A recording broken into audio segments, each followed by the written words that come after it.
Hello, Slicey Dicers. This is Brian with another knife video for you today.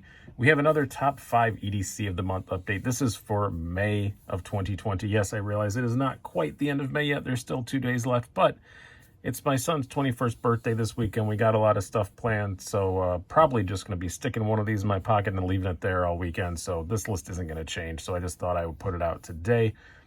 Happy birthday to my son Parker. He's a pretty cool dude. His 21st birthday, he wants to sit and drink whiskey and watch Guy Ritchie movies. So that's a pretty good way to spend your birthday. He can't go out right now, so happy birthday to Parker. But yes, these are all knives that I carry just for myself when I do these updates. These are not review knives. Otherwise, it would probably just be a list of my 5 most recent review knives. But I usually do carry 2. I usually carry like one that I'm reviewing and one just kind of for myself. These are the ones that were just for myself.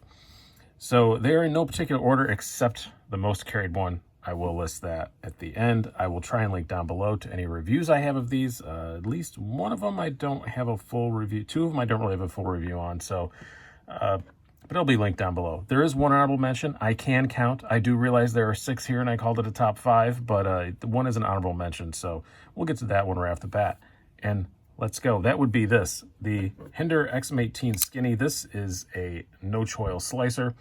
This is my newest one. The reason why it's an honorable mention is because I had another XM18 Skinny earlier in the month. I passed that along and switched to this one. I had the Skinny Skinner, which is a USA-made blade exclusive. I kind of wanted to try a no-choil, so opportunity came up to get a no-choil, so I did that.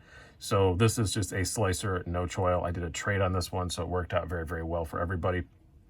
I did swap the scale out on this one. I believe this one was gray before, but now it is or maybe it was green. I don't remember what color it was.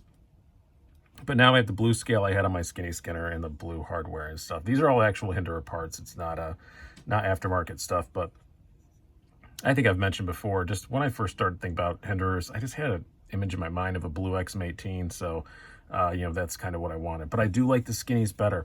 I think in my future, if I buy another XM18, I do still have 2 of the regular thickness ones. I think I'm going to go with the Skinnies in the future. They just work better for me, better in my hand, better in the pocket.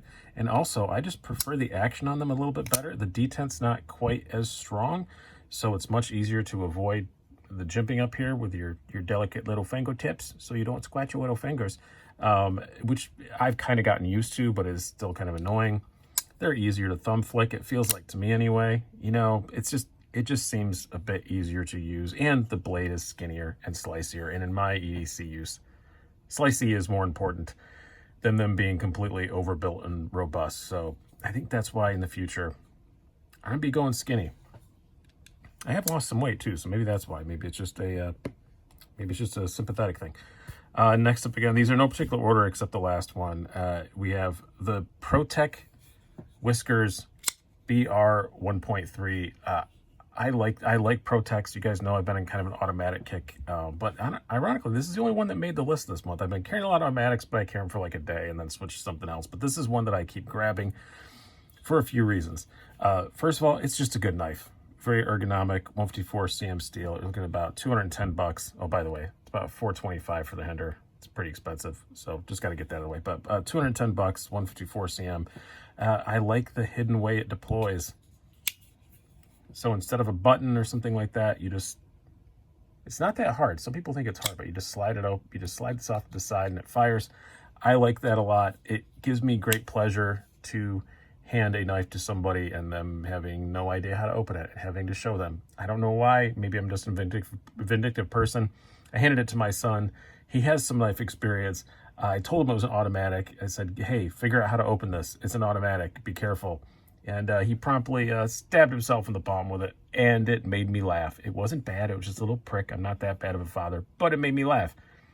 What is any other reason to have a soon-to-be 21-year-old boy living in your house other than getting a chance to laugh at him? And so, yeah, I just like it a whole lot. It's just a really good knife, and I just like that little knowledge that no one else knows how to open it except me and other knife nerds. That it just makes me smile. Next up, the next 2 are mostly because of lightness, because we did have a couple weeks here in New York where it got really, really hot. It's been quite warm the last couple of weeks, and I was lazy about putting the air conditioners in. It's been hot around the house, so I've been wearing, more lightweight shorts and stuff. So I have a couple of lightweights. First up would definitely be the Quiet Carry Waypoint, $295, and these are available in some of the coated versions right now still. So if you go to quietcarry.com, you can get one if you want, and I hear there are more of the regular ones coming in. This is the Stonewash one with the satin blade, one of the first ones available, and you guys know I love this knife. I raved about it in the review. I hadn't carried it much because I've just been too busy reviewing things and whatnot and just kind of got distracted. But it's made its way back in the pocket this month a whole lot. And man, I do love this thing. It's very comfortable in the hand. It's super light, 2.6 ounces, and completely stainless, Vanix blade and all titanium LC200N liner. The action on it is just fantastic, especially for running on washers. Just fires right out every time, and it's just been a pleasure to have in my pocket, and you can't find a knife much easier to carry than this. Super thin profile, and I love wire clips. You guys know I like the wire clips. I love the way it looks.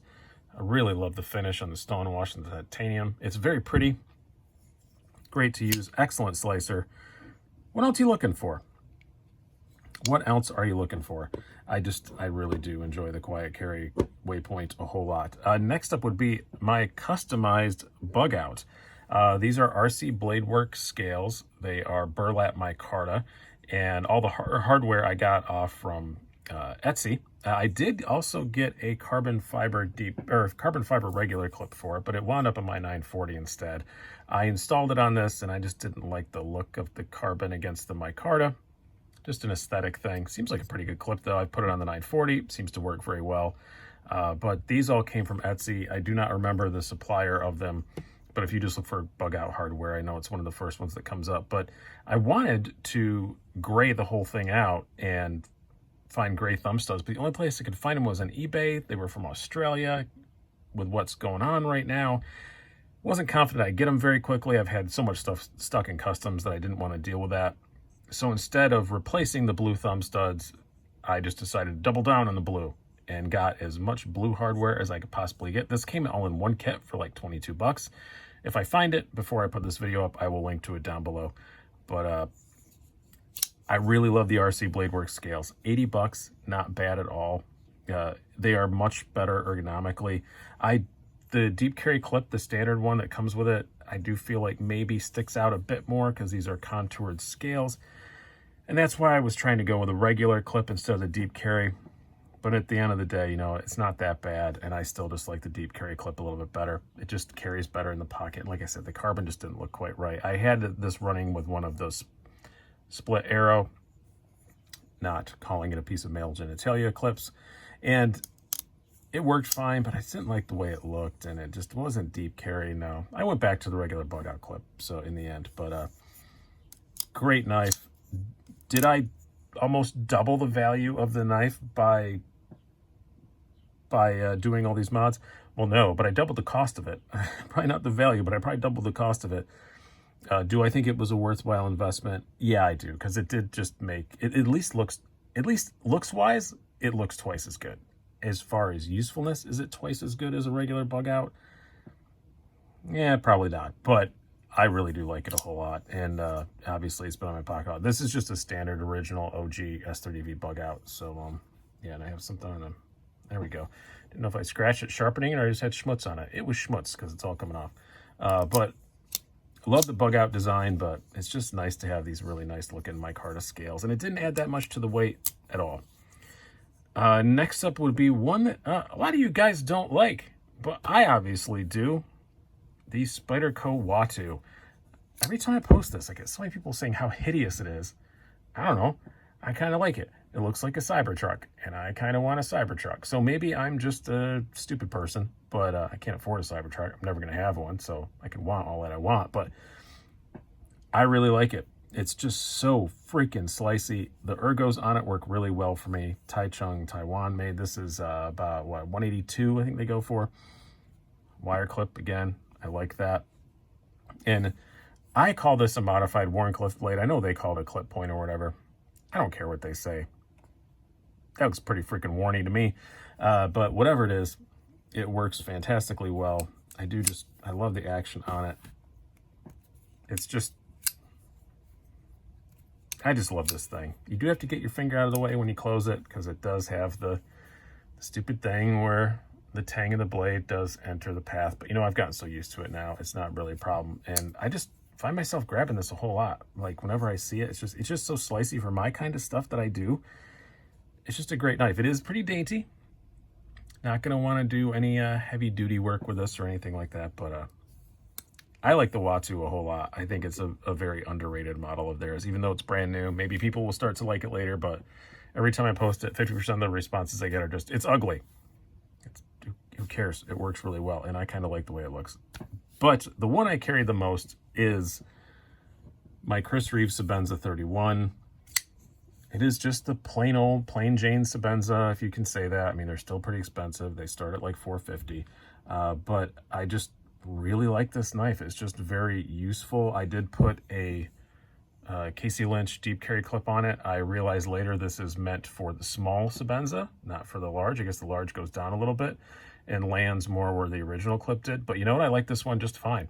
And I guess a lot of people do choose to go with this clip, so I'm not going to change it. It is very rigid. It makes it slightly more difficult to get it out of the pocket just to pass that first ridge, but once it's in there, I love how it deep carries, and I love this ramp they put on it. Casey Lynch did a great job with this. It is a $78 clip, which is pretty pricey, but you can see that ramp there. You don't have that problem usually, no, of screws sticking out on deep carry clips where you have a nice deep carry clip, but then it catches at the last second going in. No issues with that here, and it is a super secure clip. And it still is super easy to deploy, as you can see, though. That's where the original clip landed, because it has a little snail trail on it. And you know what? It's getting some snail trails all over it, and I'm fine with that. It's a Sebenza. It's meant to. I did obviously remove the lanyard, but I really like the Sebenza a whole lot. It's just a very useful knife. It's not super fun and fidgety, but it's not bad. You can still flick it out with just that tiniest little bit of wrist. It is still ridiculously smooth in that hydraulic fashion they all talk about. Yeah, the finish is wearing off my thumb stud, but not as bad as some people. I think that might be part of I mentioned before, the fact that my hands do not sweat whatsoever.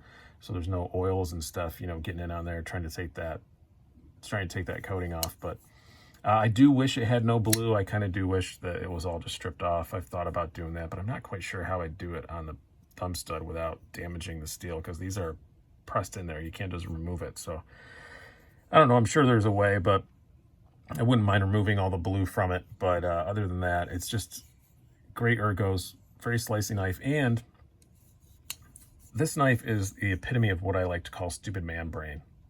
You know, it's just, when I have this in my pocket, I know that I have a Sebenza in my pocket. And it's just like, you know, that scenario that never happens to any of us. If somebody comes up and goes, "Oh, you like knives, what do you have in your pocket?" You go, "Oh, I have a Sebenza." No one's going to look down their nose at a Sebenza.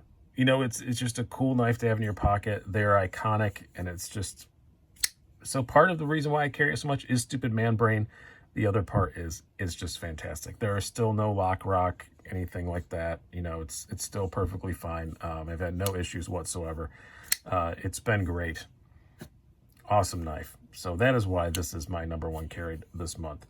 Now, next month is theoretically going to be hotter. We'll see. Maybe stuff will be more lightweight stuff. We shall see. But I hope you guys have enjoyed this. I know you guys like these little updates, and this one was kind of unique, so we have some mods and some things like that.